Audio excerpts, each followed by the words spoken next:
Welcome back to my channel. As requested by my viewers, I will present my videos like PowerPoint presentation. Sabi nila, mas madali nilang naiintindihan ng topic pag may nababasa sila on screen while I discuss.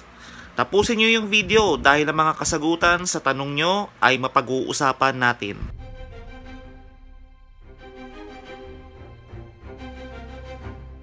So for today's topic, here is the problem. Nagmamaneho ka ng iyong kotse. Then meron kang nabanggang sasakyan. Nagkaroon naman ng arigluhan na. So nagkausap na kayo nitong may-ari ng nabangga mong sasakyan. And sabi mo, babayaran mo siya. Or kunyari, dun sa police station pa lang, binayaran mo na siya. Dun sa damages na nagawa mo dun sa vehicle. After that, nagulat ka na lang itong insurance company ng nabanggang sasakyan ay sinisingil ka. So ang katanungan mo dyan, dapat ba 2 beses ka rin magbabayad? Isa dun sa insurance company and isa doon sa nabangga mo? So ano bang mangyayari dun sa naibayad mo na? Ano ba yung magiging problema pagka nagbayad ka dun sa nabangga mo, but sinisingil ka pa rin itong insurance company? This video is actually in response to these questions na nasa comment section ng video na ito. What to do after a car accident without insurance?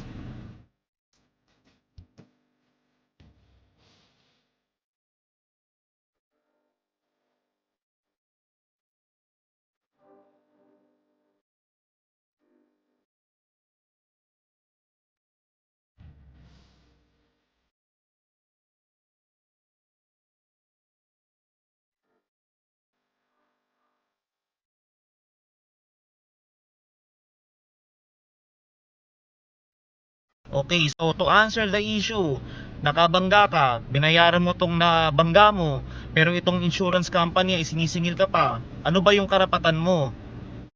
And ano rin bang karapatan nitong insurance company? So the relevant provision is Article 2207 of the New Civil Code, na kung saan itong insurance company, pagka binayaran niya na yung insured, si insurance company ay magkakaroon ng karapatan na habulin itong driver at fault o itong driver na nakabangga.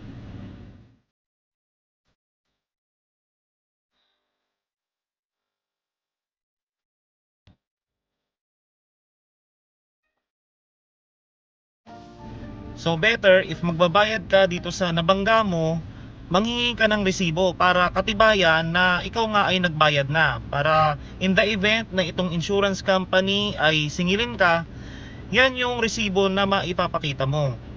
And also take note, pagka binasa mo yung mismong kontrata mo or any insurance contracts, nakalagay dyan na pagka nagbayad na si party at fault dito sa insured or dito sa nabangga, itong si insured ay hindi na makaka-recover dito sa insurance company. So uulitin ko ito kasi napaka-importante, hindi lang bilang isang karapatan mo, but isa rin sa mga depensa sa paniningil ng insurance company. And that is, nabayaran mo na yung nabangga mo. Meaning to say, itong si offended party or yung nabangga mo, hindi pwedeng mag-claim twice. Hindi siya pwedeng mag-claim sa'yo, and hindi rin siya pwedeng mag-claim sa insurance. Kasi nga, that will be unjust enrichment. So ito yung ipapakita kong sample ng terms and conditions sa isang insurance contract.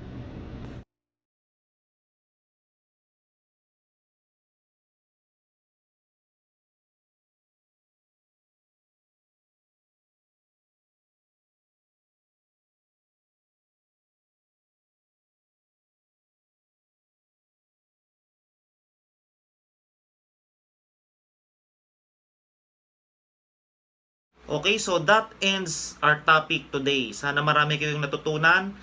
And of course, yung mga diniscuss ko ay yan yung sinasabi ng batas.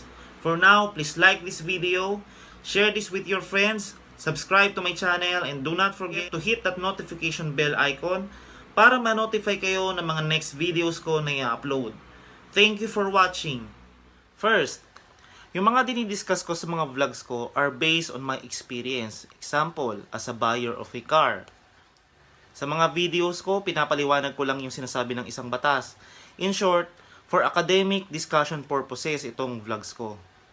Second, in my videos, I do not give legal advice. Kasi baka mamaya yung kalaban nyo ay kliyente ko pala. So I do not give legal advice para wala tayong conflict of interest.